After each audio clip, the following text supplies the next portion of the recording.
이 얼마나 아름다운 세상. 걸어서 저 하늘까지. 제일부 바람에 구름 가득. 5번째 날 첫 번째 적과의 동침 후반부.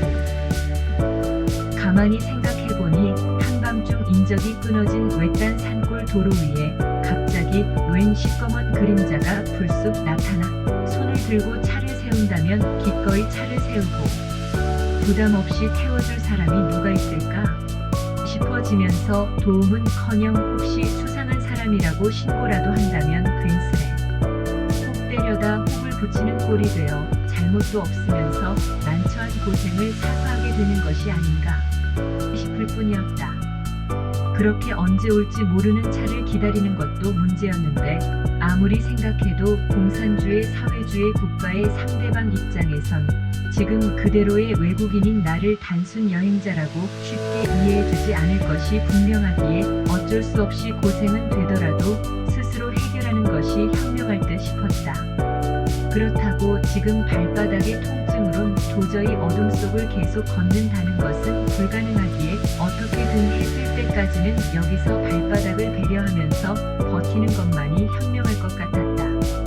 이제 도로에서 벗어나 깊어가는 밤 숲속의 방관자가 되어 한판 전쟁을 준비하기로 하고 우선 당장 함께해야 할 긴긴 밤의 악령들로부터 내 몸을 숨길 수 있는 곳부터 찾아야 할 것 같다는 생각으로 예전 군대 생활 중에 배운 침투작전의 야간 비트를 떠올리며 어둠 속을 헤쳐가며 천연 비트로 활용할 적당한 바위 틈을 찾았고 그렇게 동물적 감각만을 꺼내들고 한참을 두리번 다행히 달빛의 도움으로 커다란 바위 밑 작은 공간을 찾을 수 있었고 곧바로 불빛을 조심조심 채운 유지를 위한 모닥불도 피우고 마른 나뭇잎을 모아 누울 자리를 만들 수 있었다. 역시 포기하지 않으면 방법은 있음이라고 그런대로 주변 정리를 끝내고 보니 하룻밤 지내기에는 아늑함도 느낄 수 있게 되었다. 막상 자리를 잡고 보니 별 생각이 다 드는데 무엇보다도 이 지역을 근거지로 살아가는 야생동물들이 걱정되면서 갑자기 자신들의 영역에 불쑥 뛰어든 침입자인 나를 공격할지도 모른다는 생각에 최소한 그들의 습격을 대비해 나를 지켜야 한다는 긴장을 할 수밖에 없었다. 우선 가지고 있는 온갖 감각을 총동원하여 이 잘난 영역을 지키기 위해 보초를 세울 수밖에 없었는데 그러나 밤이 깊을수록 온갖 새들과 이름 모를 풀벌레들의 울음소리는 아랑곳 없다는 듯이 나를 비웃고 있었고 처절하게 나를 괴롭히기까지 하고 있었다.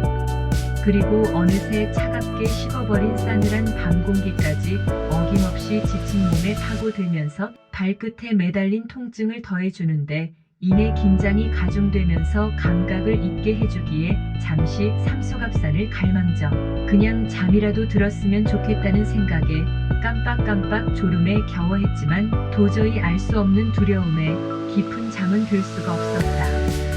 결국 아무것도 먹지 못한 채 부서지는 별빛의 포로가 되어 인적이 끊어진 산속 어디쯤 인지도 모를 바위 틈에 갇혀버린 영락없이 들짐승과 다를 바가 없는 꼴상인데 어차피 각오는 했지만 이렇게 빨리 이런 불상사가 찾아올 줄은 꿈에도 몰랐던 것이었다. 그렇게 깊어가는 밤 홀로 된 나와의 전쟁은 치열했는데 혹시나 하는 두려움과 무서움에 가지고 있는 온갖 촉각을 있는 대로 모조리 끄집어내어 곤두세우며 역시 불안한 신경은 몸서리까지 칠 수밖에 없기만 했다.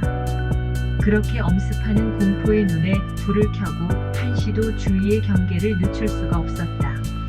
하지만 밤이 깊은데도 지칠 줄 모르는 갈수록 태산인 이름 모를 새들과 풀벌레들의 소리 그리고 간간히 지나가는 것 같은 짐승들의 발자국 소리 등등 전혀 문제가 되지 않은 바람 소리까지 무엇 하나 나를 도와주기는커녕 파란 담배 연기까지 처절하기만 했다.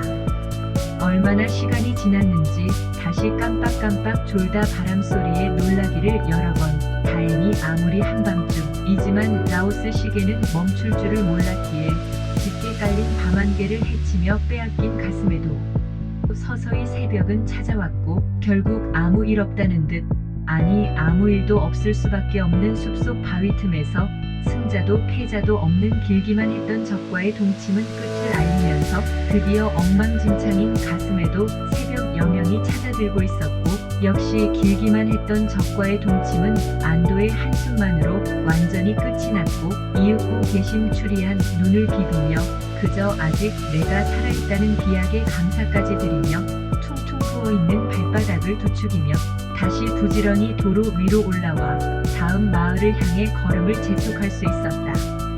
상상을 초월했던 너무나 가혹한 악몽 같은 밤, 내 속에 웅크리고 있던 두려움이란 나만의 적은 내가 만들어낸 나약한 나일 뿐이었던 것이었다.